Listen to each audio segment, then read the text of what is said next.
Добрый Как нет? вечер. Яшчэ раз я на всякий выпадок. То бок это відэа можна будзе паказваць у адкрытых крыніцах, все нормально. Да, без проблем, я не скрываю. Окей, а як ваше імя? Як твоё імя? Андрей Судзиловский, белорус. Судзіловскі. Мгм. Пазыўной Кэп. Так, все верно. Андрей, хацеў запытацца наконт гэтага збора, удакладніць некаторыя дэталі. Ён паказаўся мне такім сумнеўным.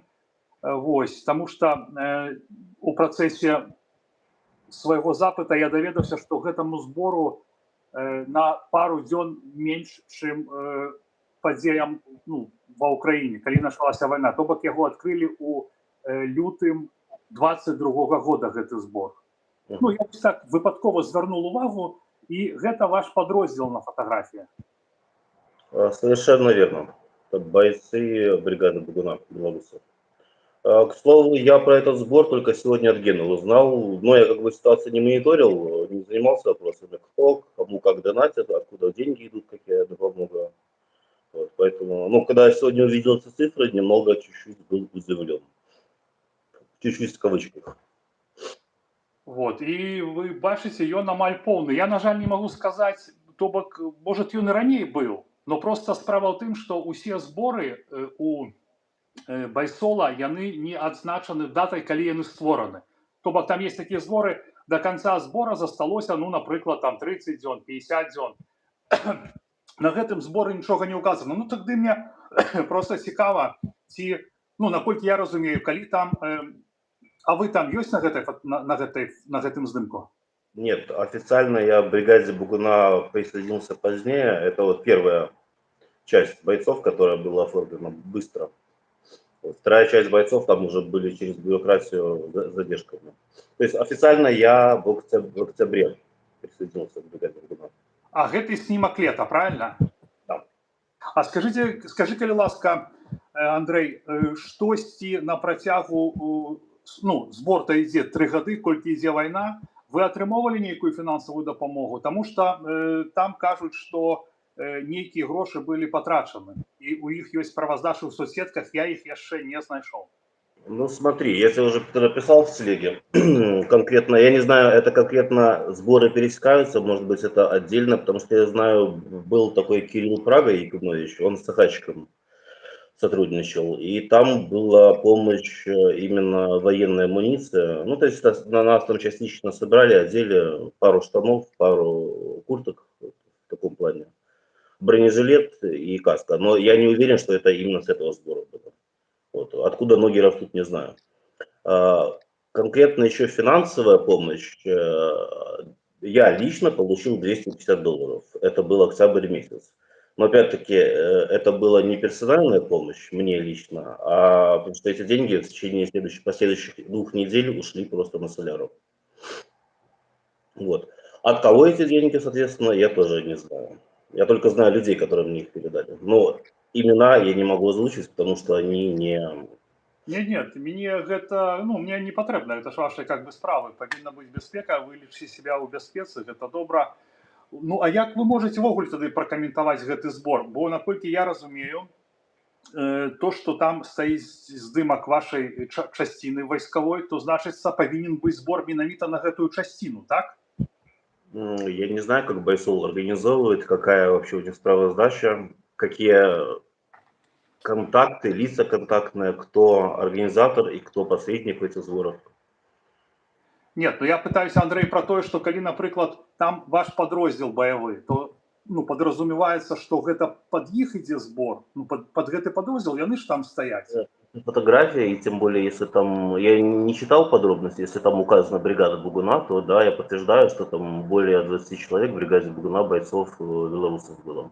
Нет, там не указано, там зусім іншае. Там знаете, что указано? Что там идет просто на мужчин и женщин, которые нуждаются в нашем снабжении, не более 100, но их число растет каждый день. Средняя сумма минимального сбора защиты каска и бронежилет составляет около 1000 евро.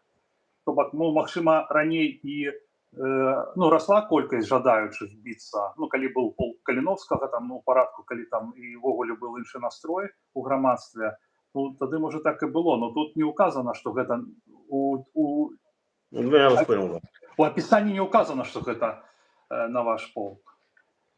Вось, то бок вы не можете сказаць, што вы атрымоўвалі дапамогу. Слухайце, Андрей, ну дзякуй вам за каментар. Скажите, калі ласка, мы можем, калі вы будете мець жаданне паразмаўляць з вами пра вайну? Таму што я зараз просто што мне просто патэнцыйна цікава, калі вы вам есть што сказаць і вам хотелось бы сказать, я б с вами бы поразмаўлял. Падрыхтаваўся бы крышачку, не так, як сёння, і мы вышли бы ў эфир, як, напрыклад, мы з Генай выходили, размаўлялі, как с Урбановичем.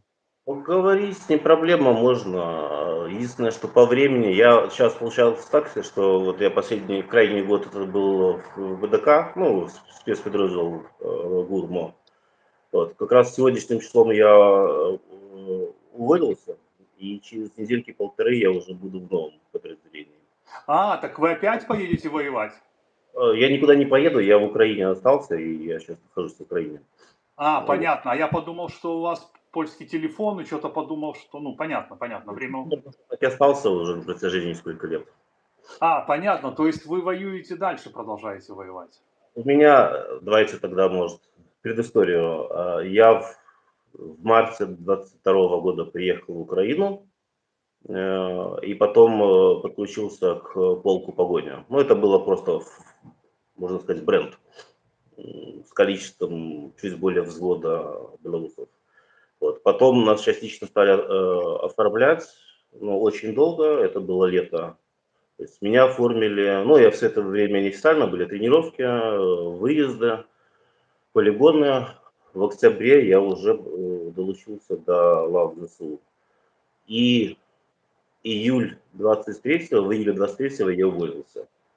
После этого я год сделал перерыв, поработал в Скандинавии. И год назад, в августе 24 получается, я вернулся уже в ГУРМО, в Гене подразделение. Вот сейчас я уволился, как раз сегодняшним числом меня уволили, и я перехожу в другое подразделение. Понятно. А в полку Калиновского вы не служили? Никогда. Не служили. Понятно, потому что... Ясно тогда, Андрей. Я тогда просто хотел бы подрыхтоваться, как бы вам питание написать, там что-нибудь поспрашивать, там, может быть, Гена мне там допомог, а то так просто я вот зараз как бы и не готовый. Я просто вот менавіта про гэты збор хотел запытаться там. А ввогуле, вас забеспечивает украинская армия? Ты получаешь зарплату и частично какое-то снаряжение от Украины, да. Хорошо, а вот раньше я слышал, что были сборы от белорусов. Вот с этих сборов то, что вы перечислили, только вам досталось. Вы там еще написали даже в тексте, что там бэушное было. Ну да, это бэушное натовское снаряжение. Качеству претензий нет, все хорошо. На тот момент, когда были голые боссы, тоже помогло. Лишним не было.